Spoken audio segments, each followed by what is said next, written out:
all and everything in between, with in depth interviews from your favorite sports icons. Check out the Bench Meeting, hosted by Kenneth Bob, on Sundays from 4 to 5 p.m. only on Win Media SKN.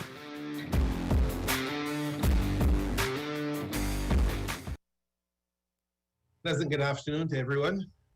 I hope everyone's enjoying the weather as much as we are, and lots of sports to discuss. So it's been a good weekend for all sport fans around the world. But first of all, I would like to say a pleasant good afternoon to everyone, but especially so welcome my guest, well, co-host, I would say, for this afternoon, Mr. Gawain Freites is joining me.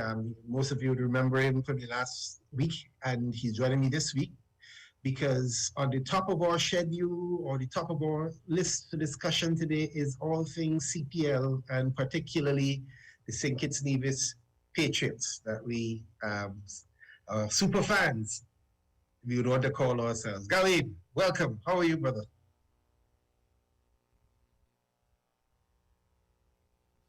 You may want to unmute your mic. Yes, yeah. Yeah.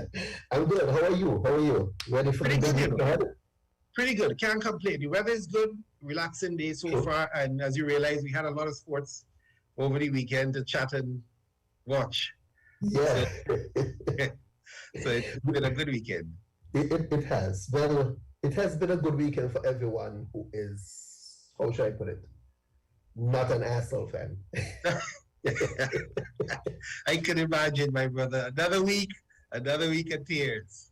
Another week, another loss. I don't know what we're gonna be doing. I actually don't know what we can do.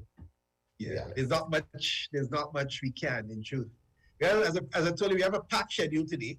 We're going to be expecting Lindbergh Bell, who will be representing the CPL, and we just want to run through a few pointers with him for persons who are interested in attending the games or may have some general questions about how the CPL is going to be conducted over the next 3 to 4 weeks. And then we will be joined by, I know for sure, Venki. I'm not certain if his co-partner who owns the Patriots will be here with us as well too.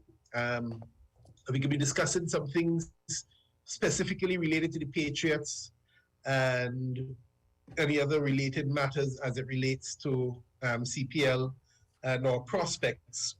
But I want to start off. Yeah, let's discuss this EPL scenario. Well, we could start with the EPL, but also want to touch the Sha'Carri Richardson development this weekend. So let's start with CPL, seeing that obviously that's the last thing that we watched before we came here to the show this afternoon. I mean, EPL.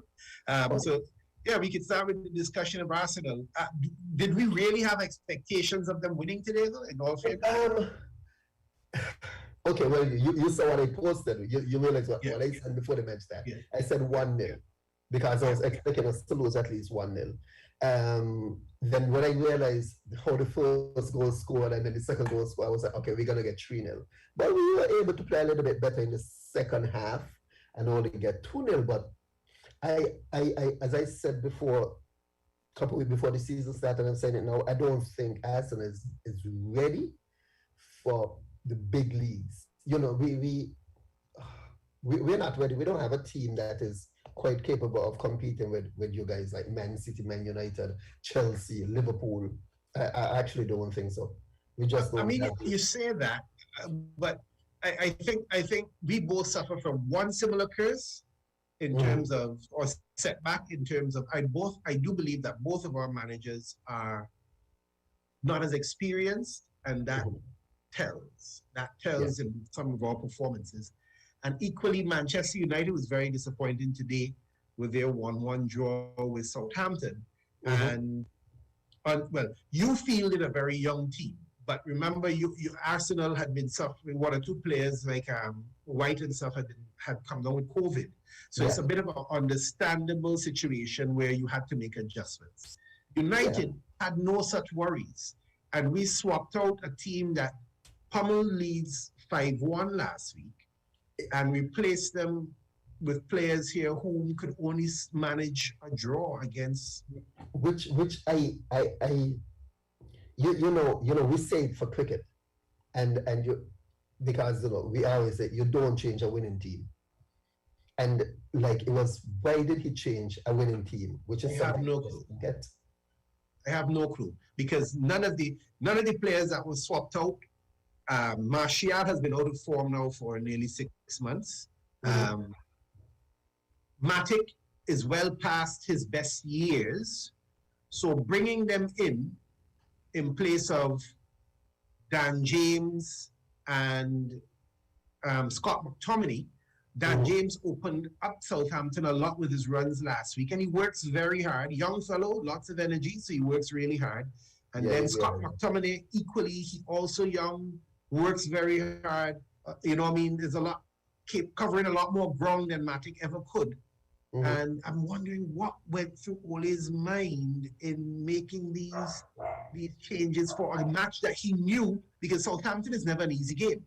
Southampton defends well, and they play good counter-attacking football. So, I mean, I understand your frustration, but your frustration could have almost been predicted, in the sense that Chelsea starting Lukaku, everybody has Chelsea as their favorites for the season anyway. So you were going to be up against it from, even if you had a full team to play with. And then now you don't have a full team to play with. As you mentioned, I don't think the expectation for Arsenal was anything but maybe a 1-0 or 2-0. Yeah, but then remember, but look at how easily Lukaku came back, slattered in like he was gone for 7 years. Yeah. You know, it was like he played down the middle, like the same way, just like, it's like, okay. It was almost looking at him playing for Inter, that kind of way. So it was just smooth. He used his strength well. He played some good football, and then I had a talk with some Manchester United fellow fans of mine, whom they defend Ole's decision making, but I thought his decision to release Lukaku 2 years ago to send him to Inter was fraught with error, especially if we don't have a 27-goal, 25-goal striker amongst our ranks, per season striker amongst our ranks. Why would you release somebody as prolific as he is, even if he's not the most aesthetically beautiful? But he is so powerful. Like, looking at him play, I'm like, Jesus. Like, he's just bodying off the defenders. He's so powerful. Yeah. The other significant results on the weekend: City finally got their season off to a winning start, and they did so in grand style. Jack Grealish seemed to have found his footing quite quickly, scoring one and setting up another, I believe. Liverpool, they actually, and Brighton Hove Albion, they are the two top teams right now so far, because I think they are the two teams that would have come up with 2 wins. And Tottenham would have joined them. Tottenham got 2-1-0. Tottenham got a good 1-0 again today against Wolves. So already you see the season kind of started to shape up already in terms of the expectations of which teams will come out on top and which teams are going to struggle. Yeah. And it's really working well. I'm like, what can Ansel do? We spent $152 million in the transfer window, and I was having a discussion last night with my uncle, and we were saying the same thing. Chelsea, Man City, Man U, Liverpool, they will spend $100 million by one impact player. Yes. Who making a difference. This is who you need. They're by one impact player making them. We spent 152. I think we bought 5 or 6 players. I'm trying to see what impact. Honestly, I'm trying to see what the impact is with spending so much money. Odegaard isn't a bad buy necessarily. Ramsey was baffling. Yes. And we haven't actually, changed anything, done anything different. No. Our problem is a creative midfield. player. That's all. That's what Arsenal need. We didn't do too bad in the goal difference department last season. I know it is a creative midfield player, and we're not investing in that. So I'm like, okay, only guy I guess bringing him in might be that type of player that we might get. Partey is ill. I don't know when he's gonna be back. I honestly don't. I don't know who we're gonna get. Well, the good news. The good news is, as we are joined by Mr. Bell here shortly, the good news is that the run of games of bad games for Arsenal would stop within the next few. I think by the next round, I think you have City, and then from there you're supposed to have some teams that you can pick up some points on. Yeah, but we have the international break. I think that's gonna be like the second week of September, something around there, like the 8th. Yeah. I think that's the break. You get a little chance to recover, catch yourself, and I don't know. But what's going to be interesting is that we're playing midweek. I'm trying to remember. Is it West Brom? I think we're playing West Brom, something like that, in midweek for the cup. That's going to be a little bit of a challenge in of itself, yeah. Yeah, because it's funny. You know, we get a lot of these falls so whereby you play midweek and you might beat them like 2-0. And then we go play Man City on the weekend and lose like 3-0. Because I honestly believe Chelsea against 2-0, Man City is going to give us 3-0. I mean, it's just... Oh, more. I mean, being hopeful there with that 2-0, 3-0. It's liable. They might even give you more. Welcome, Mr. Bell. How are you, sir? Hi, good day. How are you doing? Good day. I'm doing very well, thank you. Pretty good. Myself and Gawain here started the program by lamenting our prospective Premier League teams' fates over the last weekend. So you came into a rather dull moment for us. So we're hoping that you can perhaps give us a little bit of a lift, you know, as we discuss the upcoming CPL. Yes. We're looking so forward to How are things going in terms of your preparation? We are green, ready to go. All of our cricketers are ready. A lot of overlay that needed to be done is already in place here at the park. Most of the teams are already here. I know they're being hosted over the Marriott. So if you look on social media, you see a lot of information going on about their preparation, their warm-up practices and so forth. Us as the cricketers, we are ready. We've done several training sessions. We have our final simulation of our entry points and so forth coming up tomorrow. So we are ready to go. Great. Well, as we said, we would use this opportunity to sort of update the fans as to what can and cannot happen. And I think one of the first questions that pops to mind is, will fans, given all of the protocols and everything else, will fans be allowed to attend the games for CPL 2021? Yes, definitely fans will be allowed. You know, here in St. Kitts, we love cricket, especially compared to T20. That's the exciting version of cricket. So definitely they'll be allowed. We're looking at this year at a 50% capacity for our stadium. So in our Warner Parks hold fairly about 8,000 persons, so about 50% will be allowed. But remember, for now, we're looking at fully vaccinated persons coming to the games. So that's what we have. Okay, well, that's expected because you want to maintain safety within the bubble.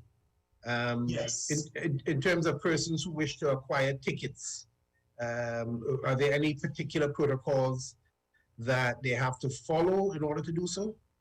But for now, I think started on Friday, the ticket box that is here on Park Range was opened already for ticket sale.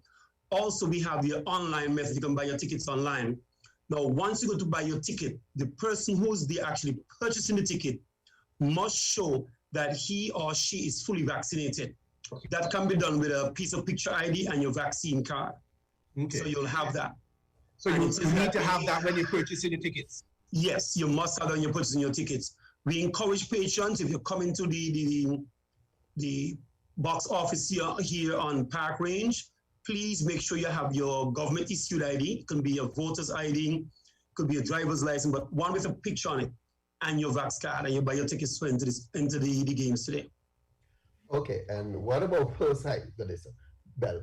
What about persons who are visiting, you know, it won't be architects, divisions coming over, but what about persons who are visiting or who plans to visit to to watch the game, what protocols do we have in place for them, or what do they need to do? Well, the same protocol stands. They will have to show ID, could be whatever version of ID that they have, a picture ID, and they will have proof that they are fully vaccinated. I know most persons coming from overseas would have the PCR certificate to say, well, as part of the entrance into it, they will have that. So they are required also to have that same requirement in terms of the COVID information and their picture ID. They'll have the same thing. Nice. We do have persons who are already online, and there's a method you can do that in terms of your information when you're buying online. So we have that tickets are being sold online already. So I can say we do see a lot of interest coming in for persons who will be coming for the games right now. Okay. So when you say online, like as in they go to CPL T20. The CPL.T20, that website. Okay. And they buy the ticket there. Yes. When they buy the tickets, they are able to upload their whatever information it is. Whatever information they need to have that, yes. Nice. Wonderful. Well, that's seamless, so that's good. Well, what we're trying to do is to make it as seamless as possible. Now, we foresee that persons will be coming to the games as we will have our protocols at the game, at the gate, the actual entrance coming in. So once you have your information, it makes it easier for you when you're entering. Now, we ensure as part of us as cricketers, we are preparing in terms of our meet and greet with the persons coming in, ensuring they have their proper tickets, the correct ticket for the day, they have the COVID card, and they have the ID to be able to enter. Once you enter, you'll have the regular protocols, your name, temperature taken, hand sanitizer, you'll have all that done, and get you in as quick as possible. We have enough persons to make the line as seamless as possible. We're going to have enough entrances for that. Okay. So you're saying that you basically encouraging persons to try and purchase these tickets from CPLT20.com prior to the game, because one of the problems or shouldn't say problems, one of the habits we have as Caribbean people, Kititians, they're no different, is that we like to wait till last minute to make up our minds as to whether we want to attend and then which stand we want. You're advising in this instance to make it easier on this process that we try and purchase tickets in advance. Yes, that's what we're looking at. But because we know Kititians are, as I say, last minute, so we have that mechanism, you can do that. But if you don't, and let's say, for example, you're traveling down from Nevis and you're coming on the day, you say you're going to make it a day, you want to go to a 10 o'clock and a 2:30 game, you buy a ticket in the morning. We will have enough personnel on your entrance to streamline so you get into your game much quicker. So we still make sure we have both areas covered. We're making sure of that. Okay. Nice. One of the drawbacks of COVID is the fact that I know a lot of the stars that would normally grace our shores for an event such as this might be limited. What should fans who are listening and who still a little bit skeptical but interested, what exactly can they look forward to this year? Cricket, lively cricket. We're still gonna have a lot of the big names. They're already here that we see in the international stage. We know there's the streaming platform that they have that goes overseas. Here, we're gonna have the same persons are gonna be here. I think I saw something recently about Patriots in particular, the home team here.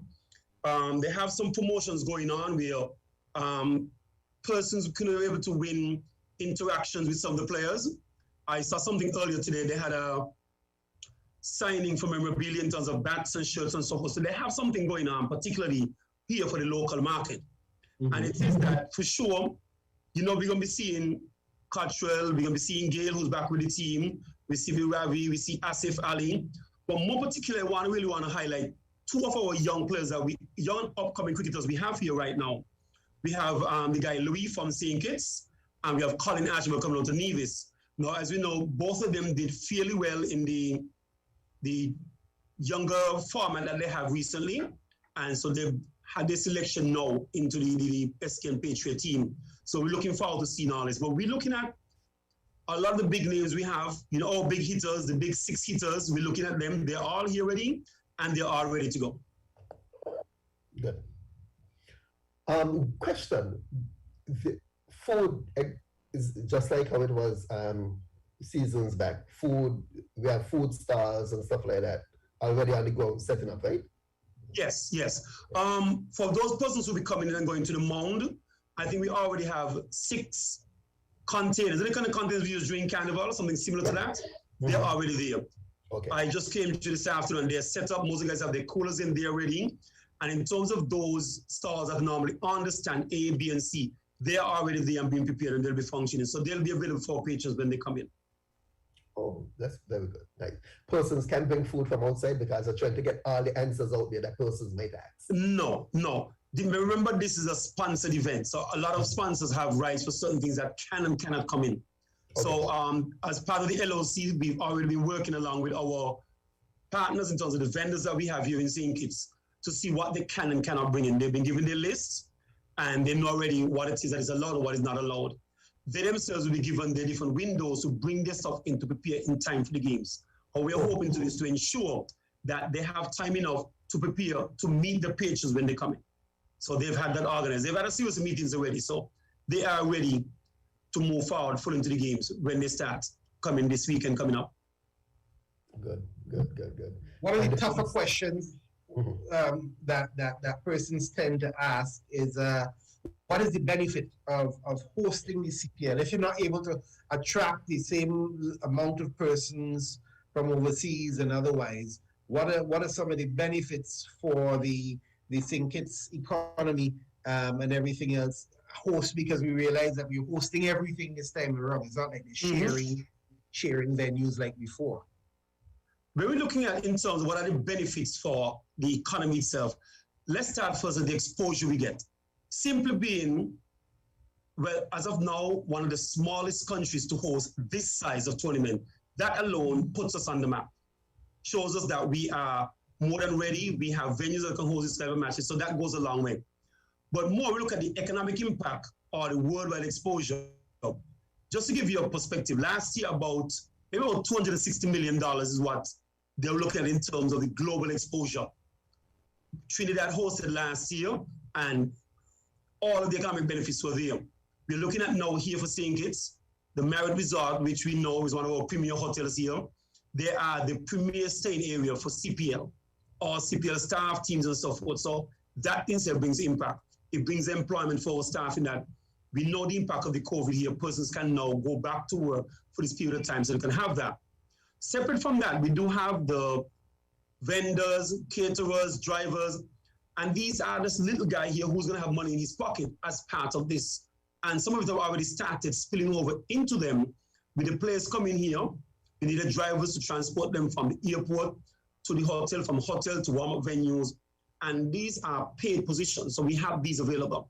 But the persons who are going to have their vending, be it from a bar or the containers as we have here in the park, they too benefit from it. So there is an overall spin-off from that into these persons also.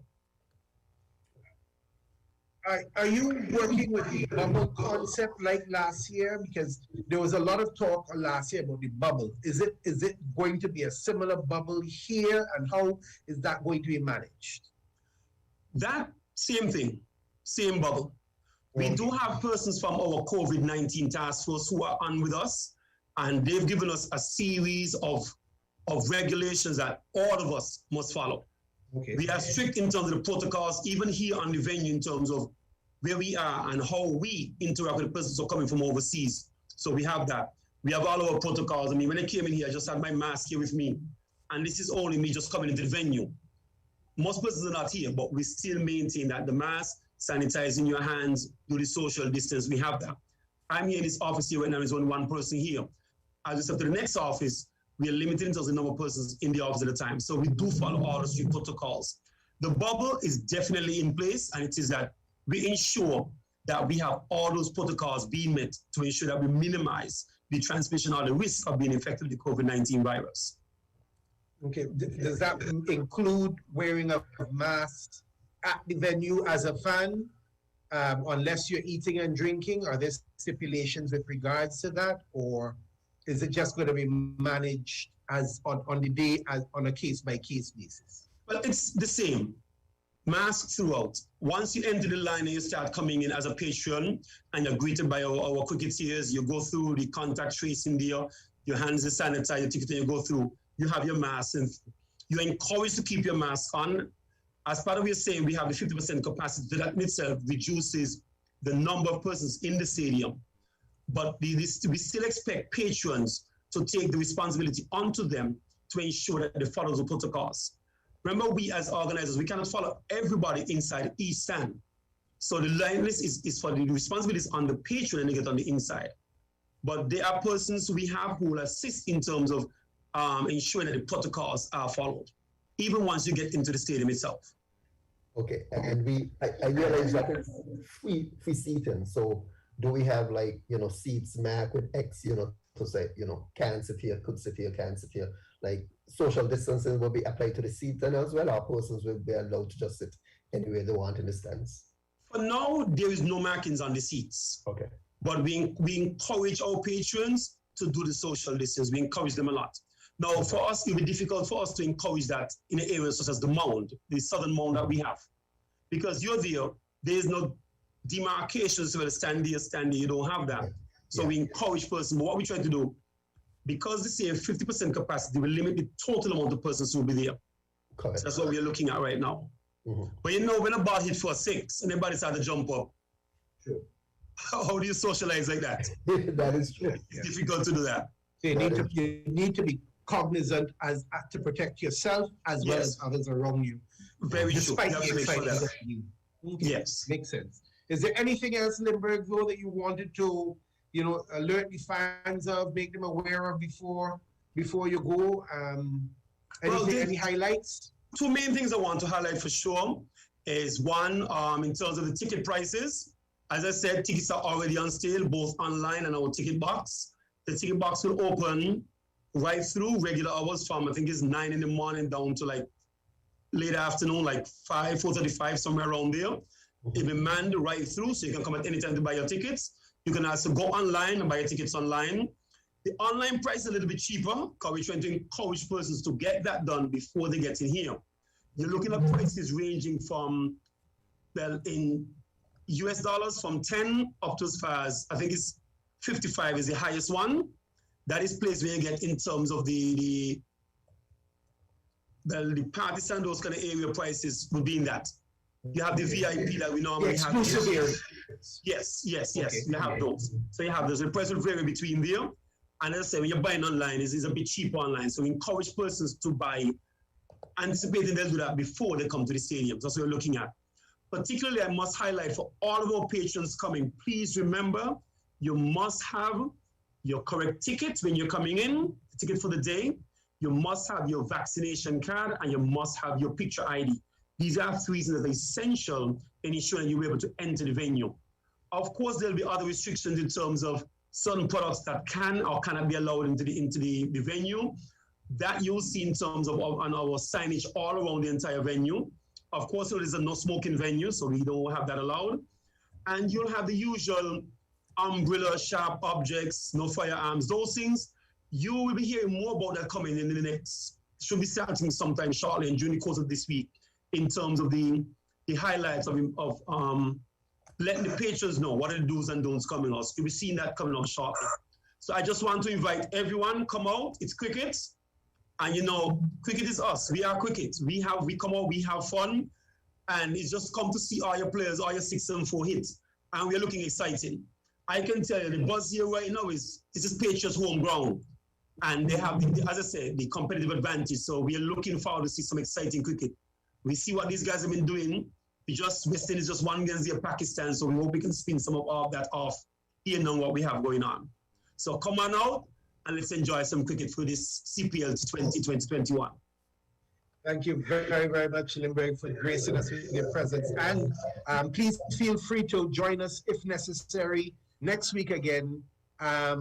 If it is there any further updates that need to be advertised for the general public in case they are interested in attending.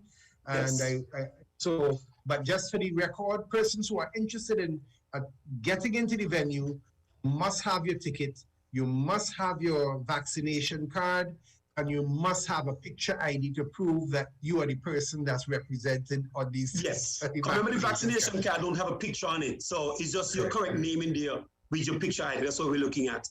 And apart from that, put on your colors, paint, your pink, whatever color, whatever your team, and you come and you enjoy. You enjoy the atmosphere of cricket. That's what we're looking at. Brilliant, brilliant. Thank you very much for joining us. Okay, no problem. And we look forward to hearing from you again as the season progresses. Okay, thank you very much, and I really appreciate the effort given to us. Okay, have a good day. No problem at all. You yourself. Okay. Take care. Well, Gawain, we are now joined with some important folks, some exciting folks. We have Nandit and we have Venkatesh. I call Venkatesh Venki for short. We would have done an interview a few months back. Venki is part of the management team of the St. Kitts Nevis Patriots. Navneet, correct me if I have that correctly, Navneet. He is one of the partners of the St. Kitts Patriots. So we want to welcome, and let me introduce you as well, gentlemen, to my co-host for this afternoon, Mr. Gawain Freights. He's an ardent Patriots fan, as you can tell from his paraphernalia that he's wearing there. We're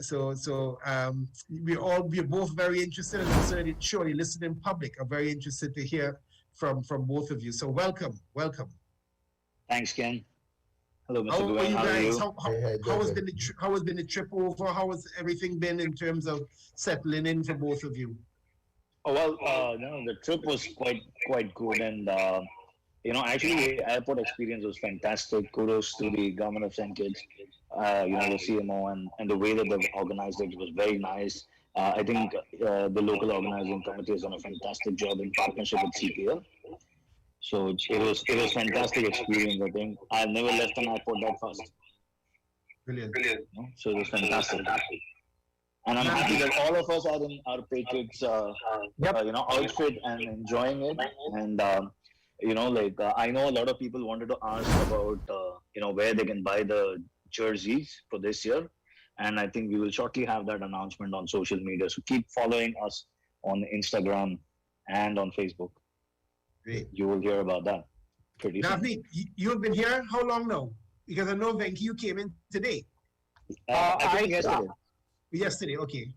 I came in on the charter with quite a few of the others on the 16th from Barbados. So, we did Mumbai, London, Barbados, overnight in Barbados, and then got into St. Kitts on the 16th night. And we were effectively in isolation for a day.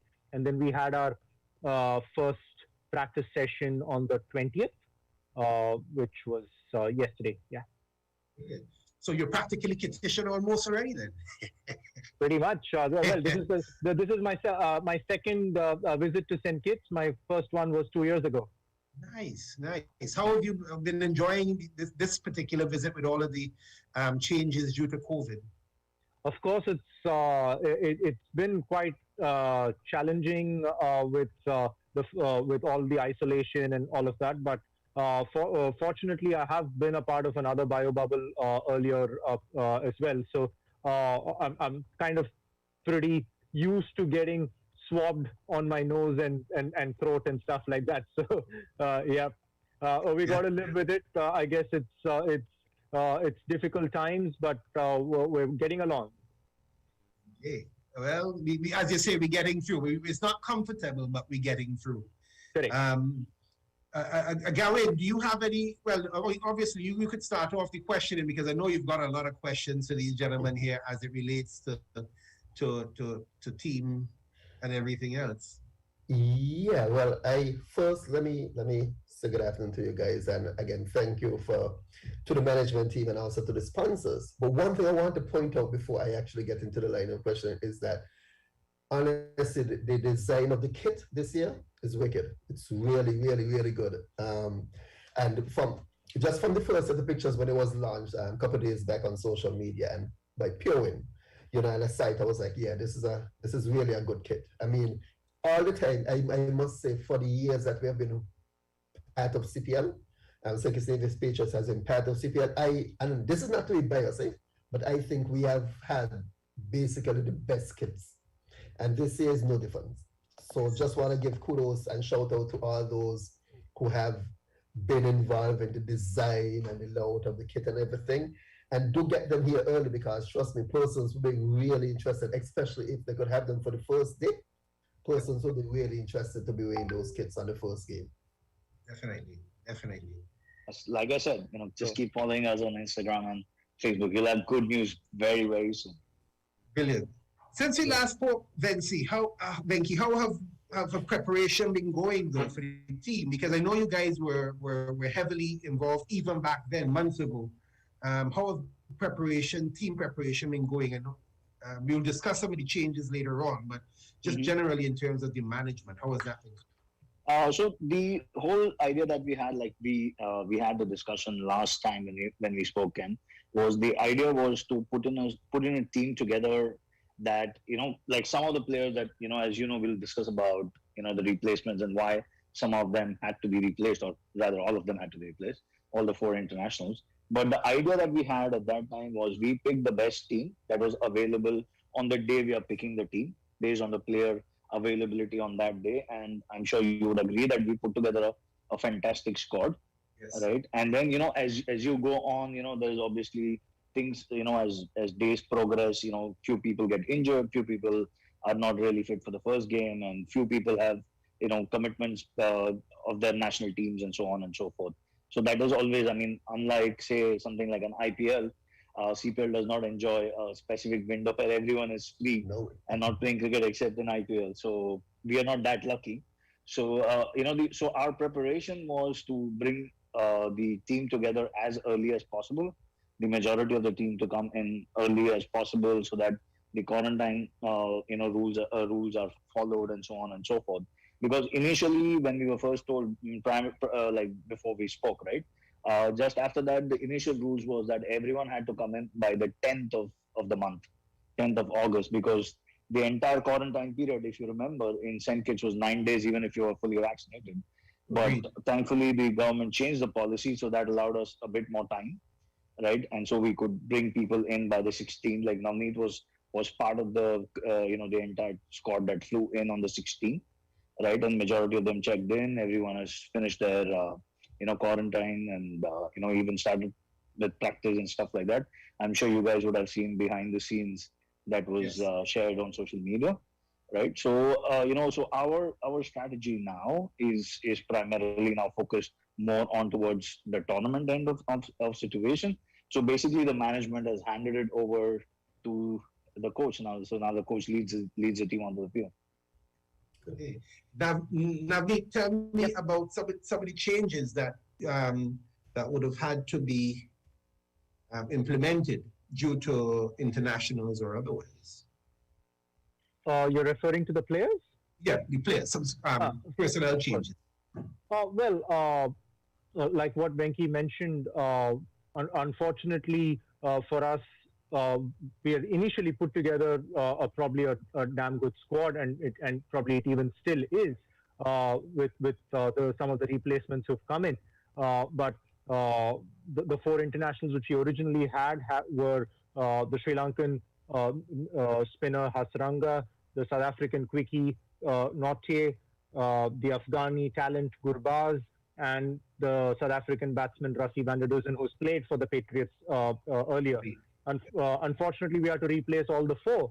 But we've got some pretty interesting like-for-like replacements. Like Hasaranga has been replaced by Fawad Ahmed, who's got a lot of experience both from Big Bash, PSL, the CPL as well. He's played quite a few years, and he's a great senior wrist spinner who can mentor some of the young spinners in the squad as well.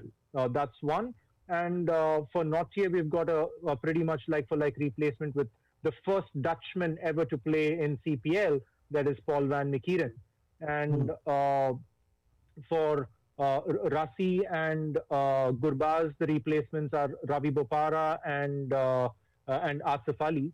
Asif Ali is also just checked in yesterday. But unfortunately, Ravi Bopara has still got some commitments in England, and he'd probably reach St. Kitts, I guess, only around the 26th or so. So, yeah.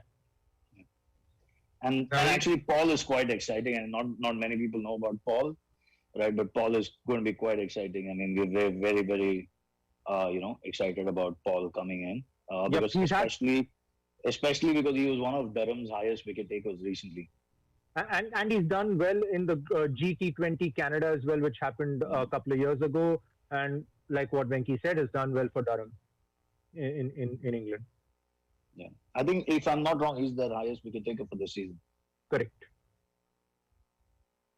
When the team, the composition, and as you say, you guys were able to make like for like swaps, which is pretty good because it put us and kind of keep us at the advantage because the composition of the team is well laid out. I must say from 1 to 15. And if you look at the starting, who most likely will be the starting 11, I think we do have very good opening pair batsmen, a good number 3 to come in, and good batsmen in the middle order. And I'm not even worried about our bowlers, man. I really do think that we have some good bowlers and, good opening pair bowlers, especially Cotwell, Soldier Boy, Cotwell, and stuff like that. For the one thing though is that me personally, I and even when he do play for West Indies and for even his other team, is that I think that Allen should be slotted in just a little bit. I think he bats a little bit too low.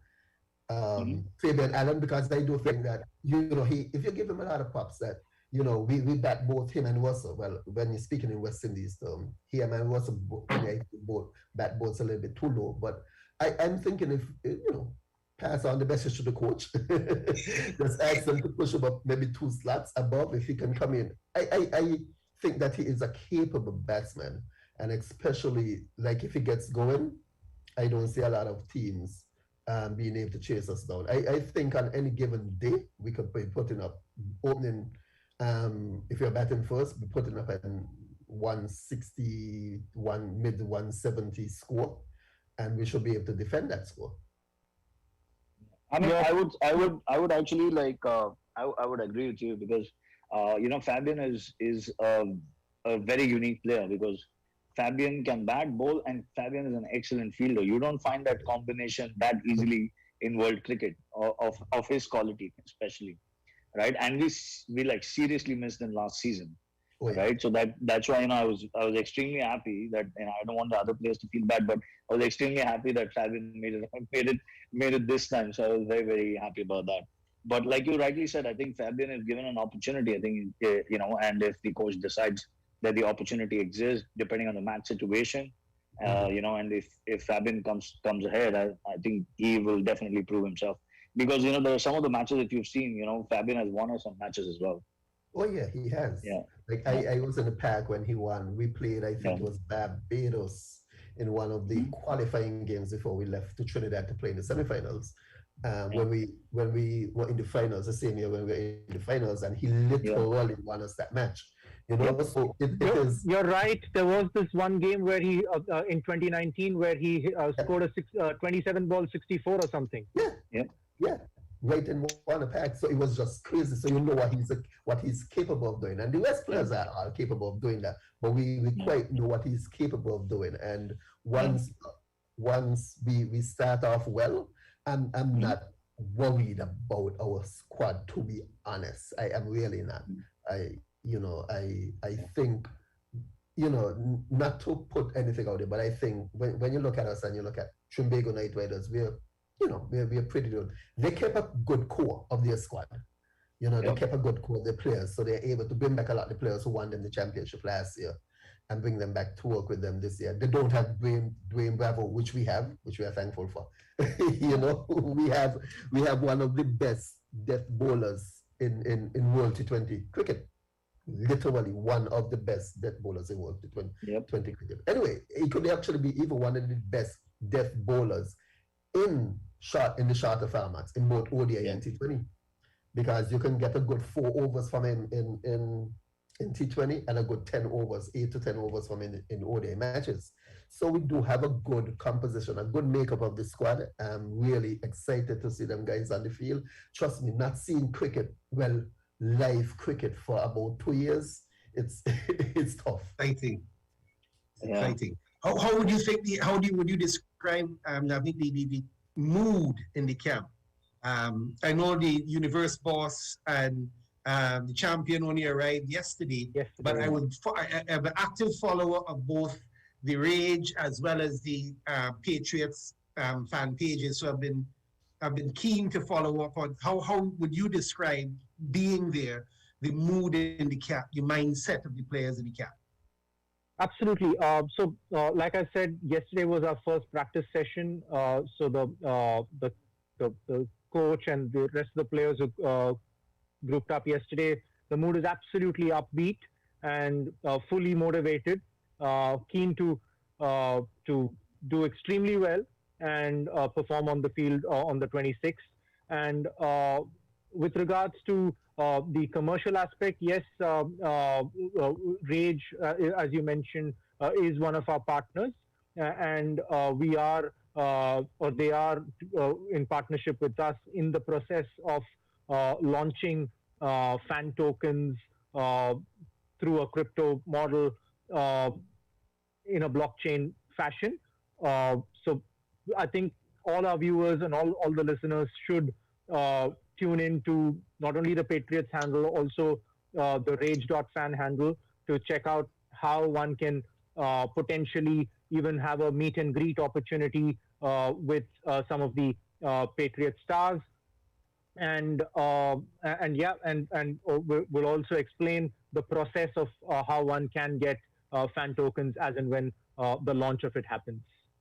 Yeah, in fact, I was hoping to saving that for a little later in the discussion, because for someone like me who pays attention to all things fan-based, and then you've also introduced the cryptocurrency in it as well. I think that's something I would ask you a little later on to try to break it down for the layman like myself. But before I get too much into that, I still want to bring it back to the team. I want to concur with what Gary said, in that we have, I think, the leading wicket taker now in World T20 cricket in the Dwayne Bravo. We have the highest run scorer of all time in Chris Gayle. We've got perhaps the West Indies' most exciting opening batsman in Evan Lewis. And Fabian Allen has grown massively in front of our eyes, as well as Sheldon Cottrell. So the core, the salute, he has come on leaps and bounds in the shorter format in the game. So the core team is very, very solid. But you've also gone far in introducing a lot of the youngsters, both from the West Indies and from the St. Kitts. Talk to us a little bit about that. Yeah, and also so one of the things that we did, the first trade that we did was for Sherfain. Sherfain is another young talent from the West Indies that we strongly believe in, right? And he gives us the options in both, right?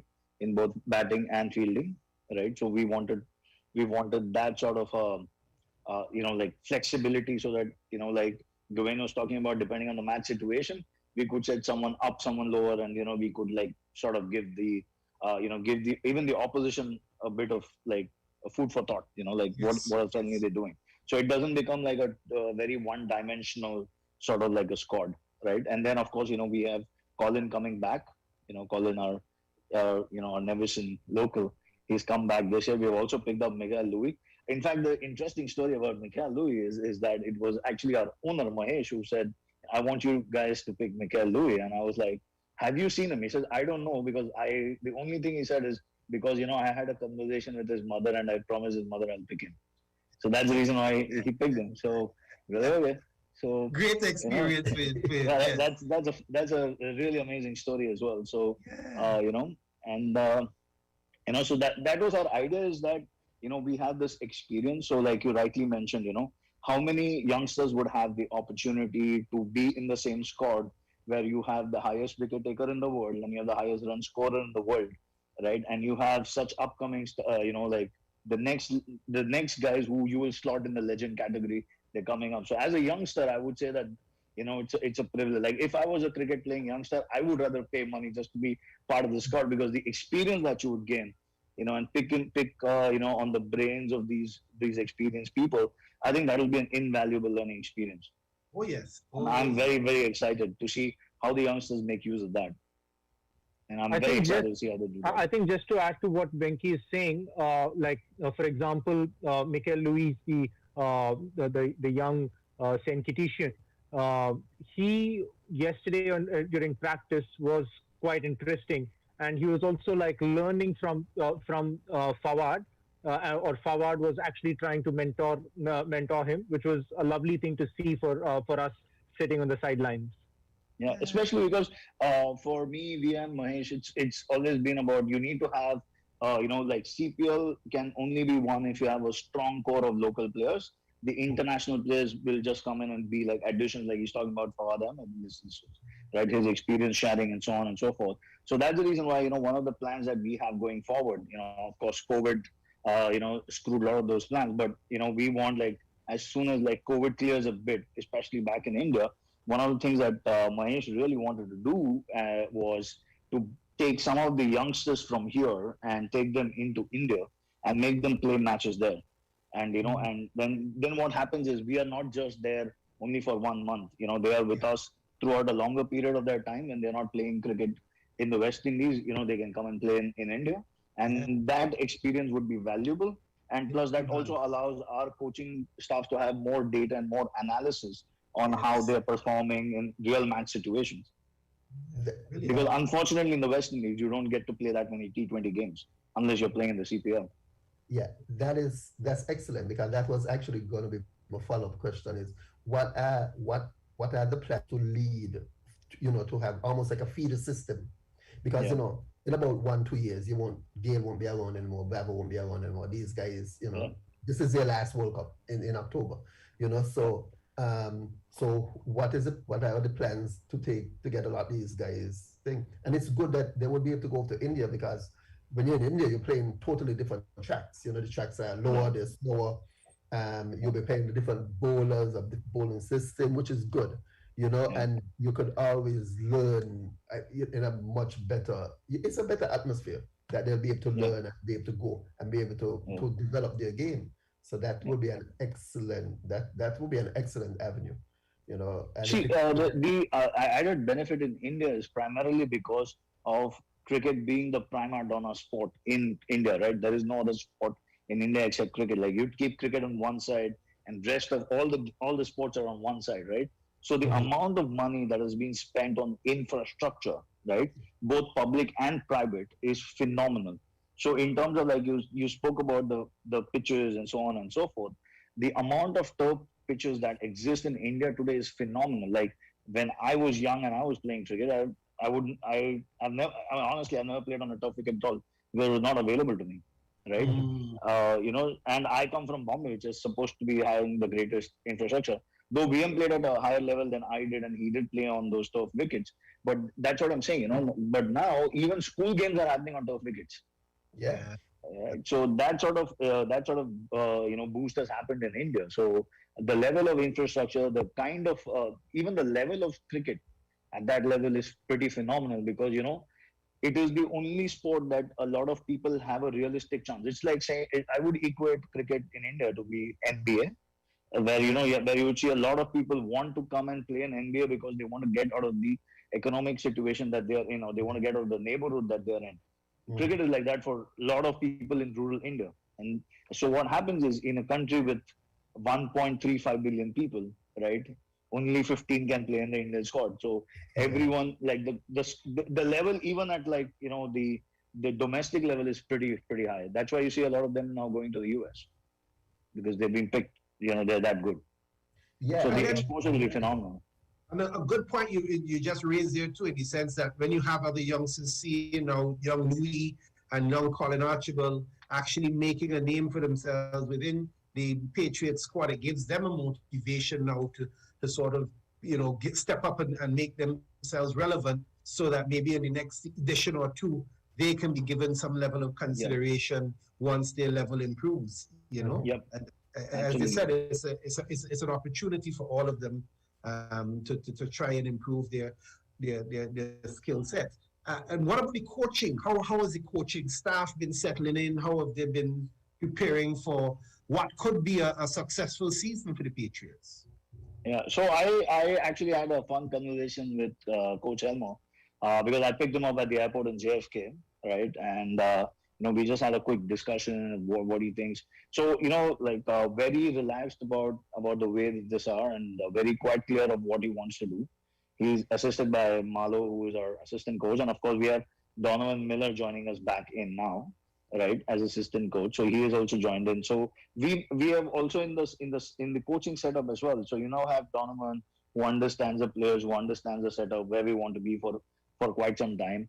We have Coach Simon coming back again this year because unfortunately last year, like we mentioned, he couldn't Yes. make it, because he was falsely tested positive. But and this time he was able to get in on time, and he was very worried about it. But thankfully, nothing went wrong. So Coach Elmo is here, and we have got this core group now that is quite good with each other. And I think, I truly believe that one good thing of having a good coaching staff is you can be honest with them and they can be honest with you about what they think, who can make it, who cannot make it. That's a very important conversation to have.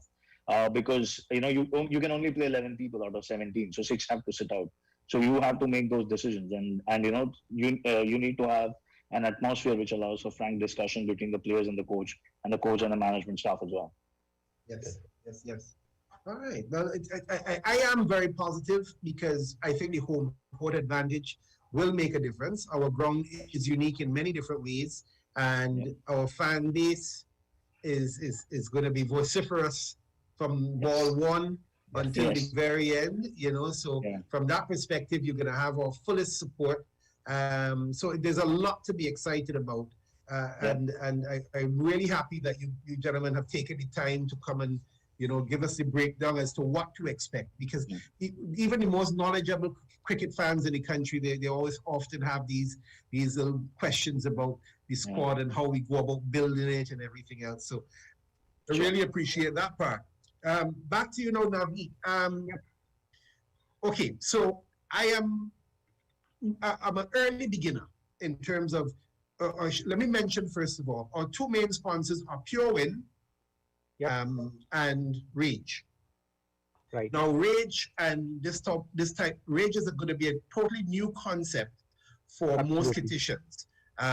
Some of us are involved in football fantasy, but that's about as far as it goes. Explain to us, the listening and our listening public, what is involved in Rage and how we can participate if we so desire, even if for those who may not want to necessarily get involved, but be just interested, as well as those who want to get involved. Sure.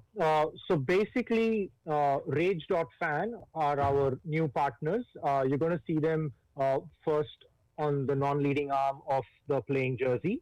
And there are two things which they're going to come up with very soon. One is something called NFTs. NFTs stand for non-fungible tokens. And they're basically going to be digital art and digital collectibles. So it could be maybe one exclusive footage which we may have from behind the scenes, which we may not release for whatever reason to the general public. And they would then activate that through the blockchain and the crypto platforms or whatever, and make it available to those who want to purchase the NFTs. So that is one aspect of what Rage.fan does.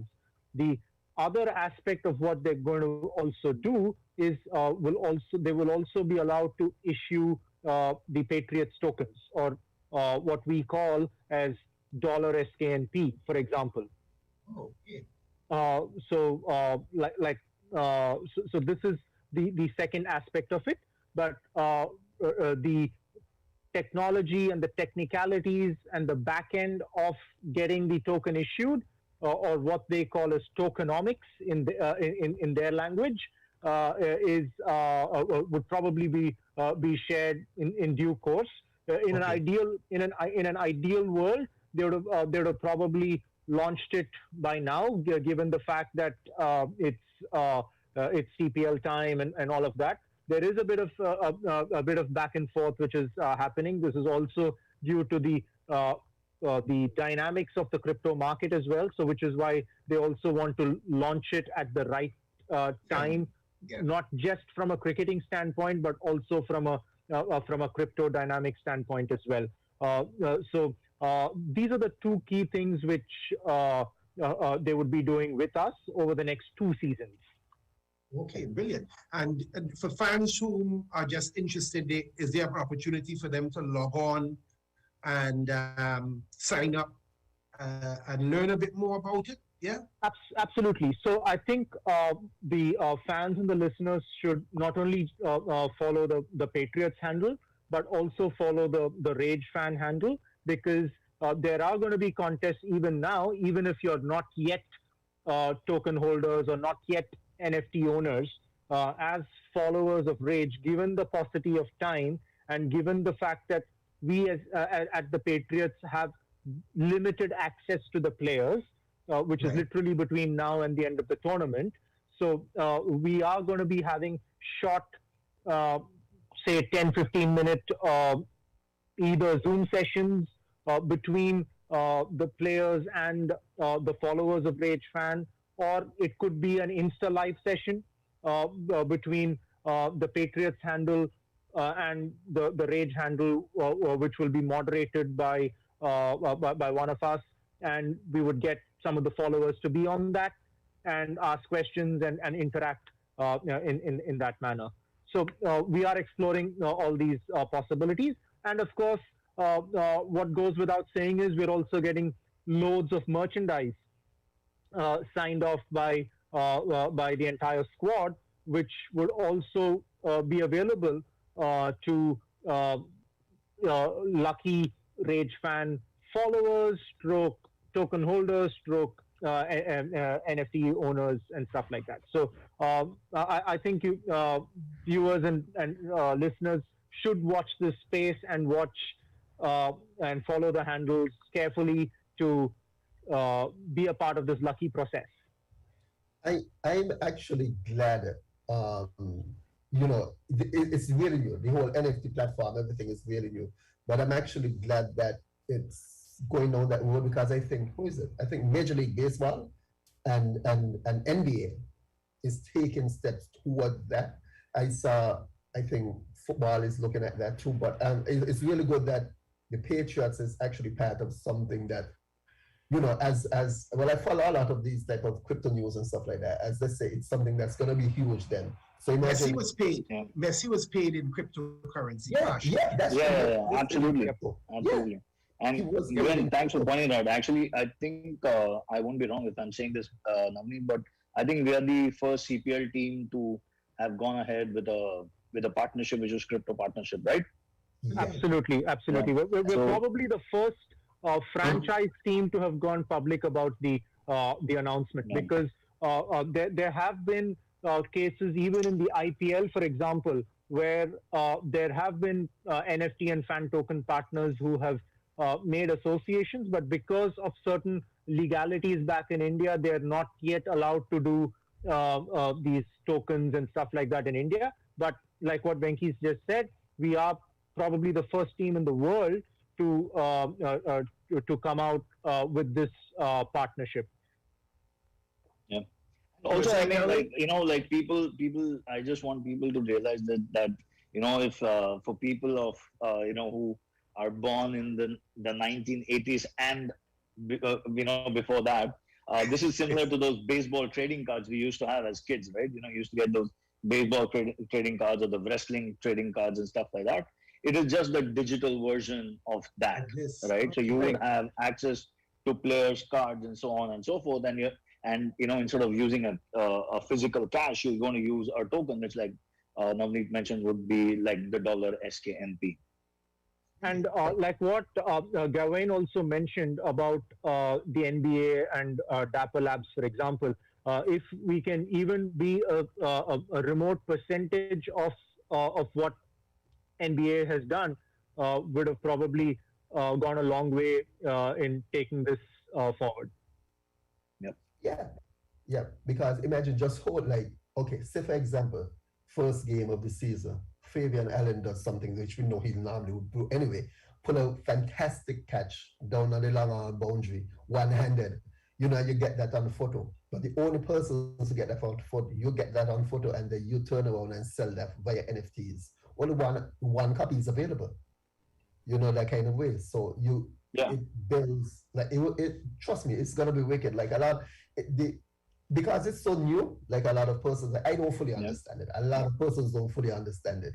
Like as Ben was saying, all of us who born before the 1980s and the early 80s, But I followed it, and I haven't, I have some crypto. I've done a little bit of crypto just to say I'm, trying to follow some sort of trend. Yeah. So I have looked at NFTs, and I've seen a lot of art being sold by NFTs.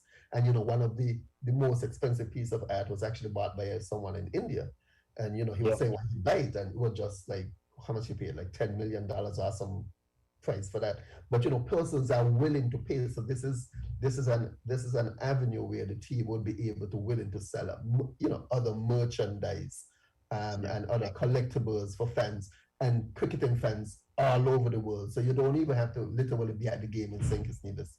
You can just buy a piece of memorabilia from the game that happened in St. Kitts and Nevis and just be and be part of it, and you'll be the only owner of such thing, because it comes with a certificate of authenticity and all that kind of stuff.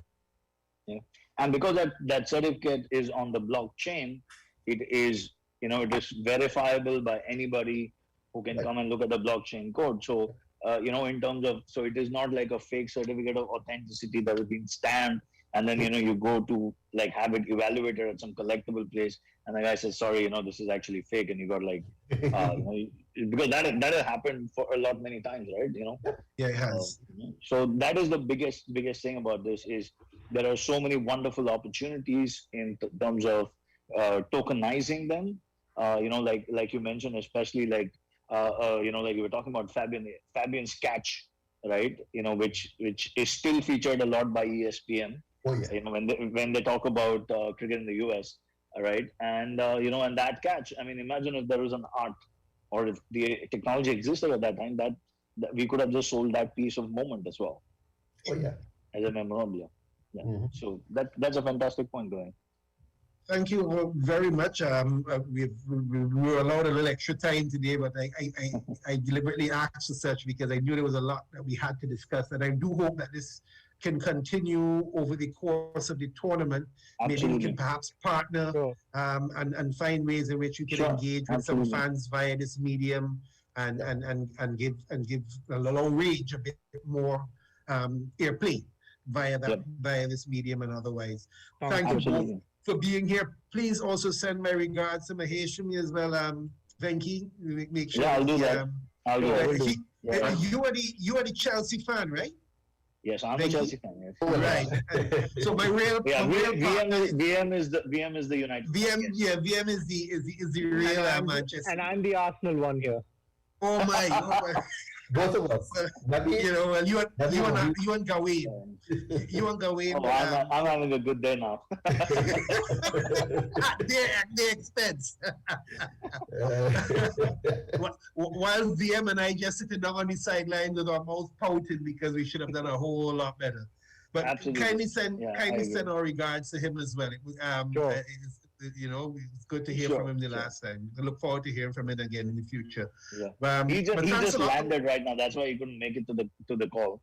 So we'll try for my Manchester United mate to join us next week on the show for some period, and see how we can touch base again. But thank you all very, very much. And as I said, we will have more of these meetings before the season is done. And we will try to make the most of it, but really appreciate the insights, and we really appreciate all that you've been doing for the St. Kitts Nevis Patriots.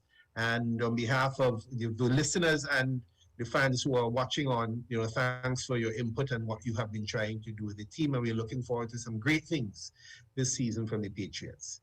As we say, we're going purely for the win, because we've got to win. Absolutely, absolutely. That's a lovely way to put it. Yeah, excellent. Yeah. Ken, by the way, VM just texted me to tell me to say hi to you. He says, bad day today, but we'll talk on a good day, when it's a good day for Manchester. We will. So I want to say thanks to everyone who's been listening on as well. Gawain, thanks again, and I'll keep you close with me, just to make sure I can comfort you over the next few weeks with some ask. We're gonna win on Wednesday. We're winning on Wednesday. We will hope that something happens. But thanks to the listeners again. Thanks to everyone who's joined today. Thanks to Mr. Bell, who was with us earlier. And we want to say good afternoon from all of us, the management and staff of the St. Kitts Negus Patriots, as well as Gawain and myself. We want to tell everyone, have a pleasant afternoon and enjoy the rest of your day. And I look forward to a positive week ahead. So take care from the bench meeting.